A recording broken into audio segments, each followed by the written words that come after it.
What's up, guys? Welcome back to Fantasy Lutfi, and this is Game Week 32 preview. Game Week 32, I've used both of my free transfers this game week because next week, which is Game Week 33, I'll be using my wildcard, and in Game Week 34, I'll be using my bench boost. So it's best for me to utilize both my free transfers. If not, it would go to waste. And if you guys are planning for Game Week 32, do check out my video on how to plan for Game Week 34. And the link will be in the description below and also in the suggested video up there. So do take a look at it, guys. Let me know what you guys think. And do drop a subscription if you have enjoyed my video and give it a thumbs up if you have liked it. And now let's get back to Game Week 32. Let's analyze the fixtures really quickly before I'll show you my team, my captain choice, and also who are the two players that I've brought in this game week. First up, we have Aston Villa taking on Chelsea at home. Well, we all know how this match is going to turn out like. Chelsea most probably will be getting the 3 points against Villa, and hopefully they still want to climb up the table as this season comes to an end. They're now sitting in around mid-table, and I think Chelsea still want to go up and be around 6th, 7th if they possibly can. So Villa will prove to be little resistance against Chelsea. So guys, if you have any free transfers left, do bring in a Chelsea player. I have brought in a Chelsea player, and I'll share with you guys who it is in just a bit. Next up, Arsenal taking on Watford.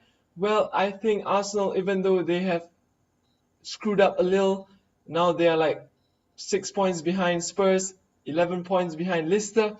I think that they'll come out victorious in this match because Watford hasn't been able to score goals in their past 10 matches. I think they have not scored 7 or 8 games. They have not scored. So I think Arsenal will be able to keep a clean sheet and hopefully get a 3 points that they really need. Next up, Bournemouth taking on Manchester City. Well, City really surprising, now sitting in 4th with 51 points. West Ham and Manchester United, they are only 1 point behind them. So I think that City will need to start winning. And I think in this fixture against Bournemouth, they will be able to do so. And we look forward to seeing Aguero score because he hasn't been so consistent as of late. And I think that it is a great chance for him to start scoring again against Bournemouth. So City here with the 3 points. Next up, we have Norwich and Newcastle. Well, these two teams are relegation battled. Newcastle still in the red zone. Norwich just above the red zone. And I think that it'll be a great match. And I think Rafael Benitez may start to influence Newcastle more. And maybe they can pull out a win against Norwich this weekend. Next up, Stoke taking on Swansea. Well, Stoke's defense has been really bad for the past couple of months. And now it had got worse because Jack Butland, their goalkeeper, is now injured. So it is really bad news for Stoke. And I think Swansea will be able to score 1 or 2 goals against Stoke because Stoke's defense really bad.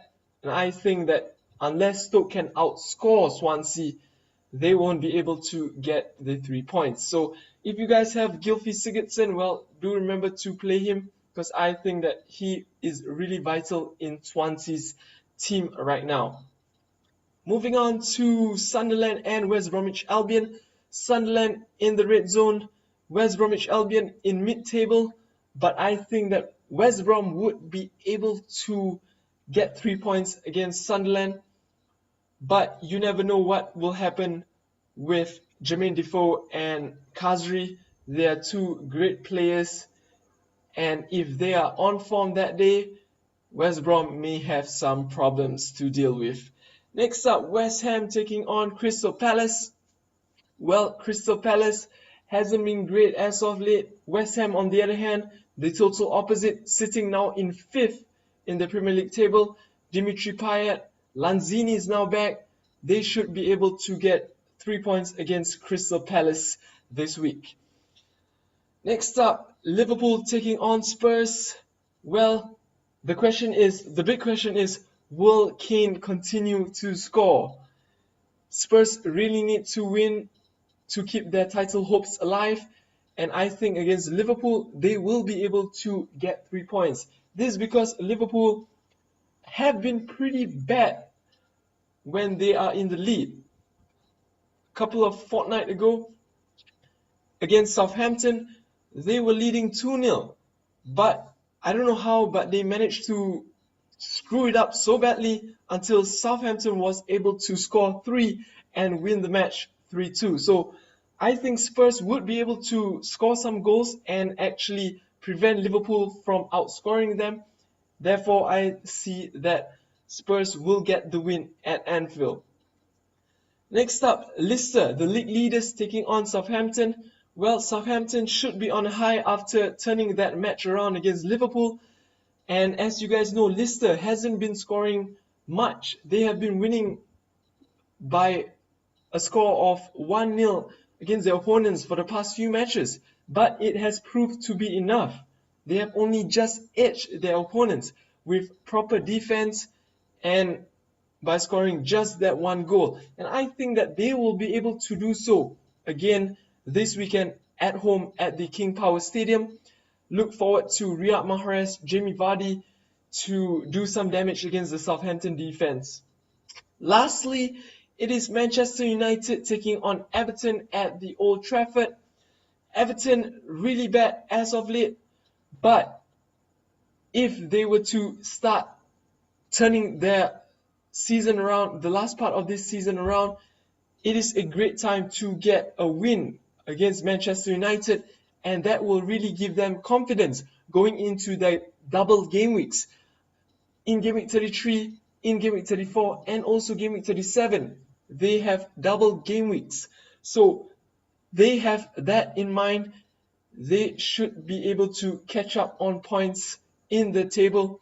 And I think that against Manchester United, if they can get a positive result, they should be going up from now on.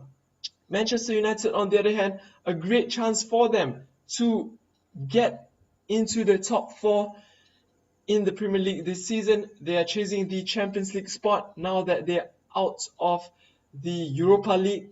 So they really need to secure a position in the Champions League next season, because if you actually win the Europa League, you actually get an automatic qualification for the Champions League next season. But now they got knocked out by Liverpool, and I think that it is really important for a team like Manchester United to be in the Champions League next season.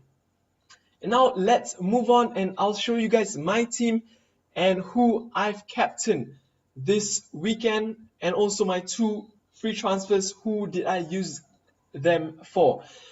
As you can see, let's start from the goalkeeper. I have Ben Foster as my goalkeeper, and it is pretty shocking.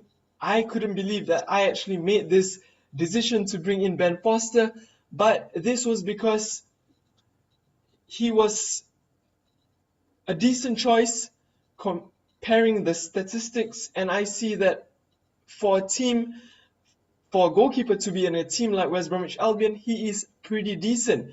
And looking forward to his fixtures, he has Sunderland. Well, I won't play him against City. Watford and Arsenal shouldn't be too bad, but it is actually a short-term investment. Jack Butland is injured, and I had to take him out because I didn't want to play Geraldo Gomes, who is against Arsenal. Therefore, I had to take out Jack Butland and Ben Foster, kind of a short-term investment. And playing against Sunderland, I think that he has a great chance of getting lots of points. Next up, my defenders. Well, it is my usual back three right now. Christian Fuchs, Toby Alderweireld, Hector Bellerin. Decent fixtures for Fuchs and Bellerin. Alderweireld, on the other hand, not so decent because Liverpool can and will score against Tottenham, I foresee. But being the top defender and one of my favorite defenders this season, I have to just play Alderweireld. Let's move on now to the midfielders. Riyad Mahrez, in my lineup as usual. He's my vice captain as of now against Southampton. Hopefully he gets to score a goal or maybe have an assist. Dele Alli, on the other hand, against Liverpool, like I mentioned, Tottenham, they will be able to do some damage, and I think that Ali will be in the mix. Hopefully he is able to score a goal or provide an assist to Harry Kane this weekend. Next up is my other free transfer. It is Willian. Yes, I've transferred out Gylfi Sigurdsson for Willian.